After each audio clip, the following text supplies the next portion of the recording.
అస్సాంలో ఫ్లడ్స్ వచ్చినాయి. So, Guwahati city మొత్తం మునిగిపోయింది. కానీ ఇది ఓన్లీ అస్సాంలోనే జరగలేదు. మన ఇండియాలో చాలా ప్లేసెస్‌లో కూడా ఫ్లడ్స్ వస్తున్నాయి. హైదరాబాద్‌లో, చెన్నై, బాంబే సో, ఇలాంటి సిటీస్‌లో కూడా ఫ్లడ్స్ జరుగుతున్నాయి. దీనికి రీజన్స్ ఏంటి అంటే first climate change. Climate change వల్ల ఒకేసారి ఎక్కువ వర్షం పడుతుంది. సో, దానివల్ల ఆ వాటర్ ఎక్కడికెళ్ళాలో అర్థం కాక అది ఫ్లడ్స్ అయిపోతుంది.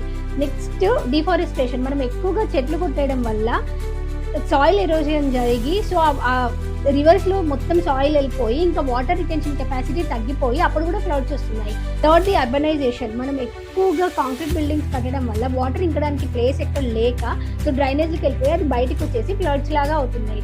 సో, మనం నార్మల్‌గా చూస్తే ఎక్కువగా అర్బన్ ఫ్లడ్డింగే అవుతుంది కానీ విలేజెస్‌లో ఎప్పుడు ఫ్లడ్స్ ఎక్కువగా రావు. అంటే మరి ఈ ఏరియాస్‌లో తప్ప కోస్టల్ ఏరియాస్‌లో తప్ప ఎక్కువగా విలేజెస్‌లో ఫ్లడ్డింగ్ రాదు. ఎందుకంటే అక్కడ మేనేజ్మెంట్ అనేది కొంచెం బెటర్‌గా ఉంటుంది. బట్ సిటీలో మనం ఎక్కువగా ఈ కాంక్రీట్ బిల్డింగ్స్, డిఫారెస్టేషన్ చేయడం వల్ల ఎక్కువగా ఫ్లడ్డింగ్స్ అవుతున్నాయి. ఈ ఫ్లడ్డింగ్స్ అనేవి న్యాచురల్ కాలమిటీస్ అయితే కాదు.